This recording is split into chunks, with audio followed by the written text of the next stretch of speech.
Moana, সাহসিনী এক কন্যার সমুদ্র ভ্রমণ।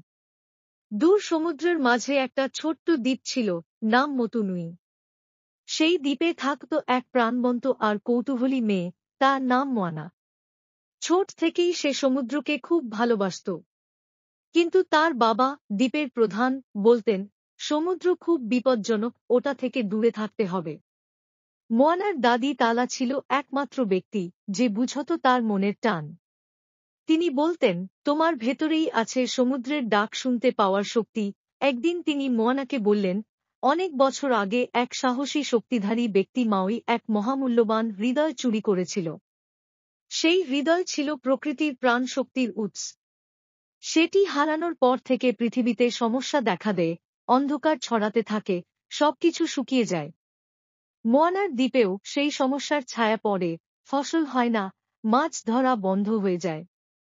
তখন মোয়ানার দাদি তাকে একটা ছোট পাথর দেয়, যেটি সেই হারানো হৃদয়। তিনি বলেন, তোমাকেই বেছে নেওয়া হয়েছে হৃদয় ফিরিয়ে দিতে। মোয়ানা একা এক নৌকো নিয়ে সমুদ্র যাত্রা শুরু করে। অনেক ঝড়ঝঞ্ঝা পেরিয়ে সে খুঁজে পায় মাউইকে।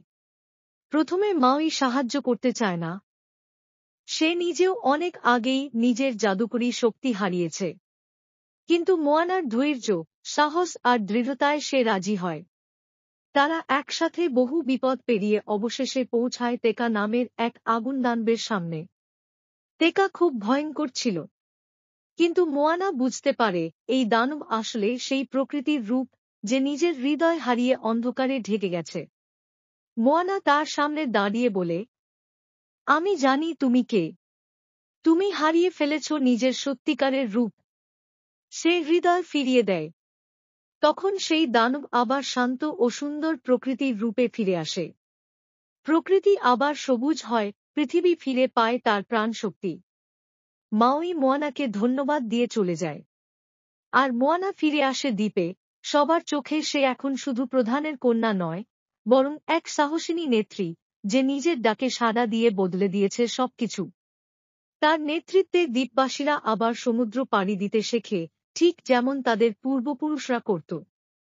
এই ছিল মোয়ানার গল্প, এক কিশোরীর নিজের পথ খুঁজে পাওয়া, সাহস নিয়ে দায়িত্ব নেওয়া, আর পৃথিবীতে আলো ফিরিয়ে দেওয়ার যাত্রা।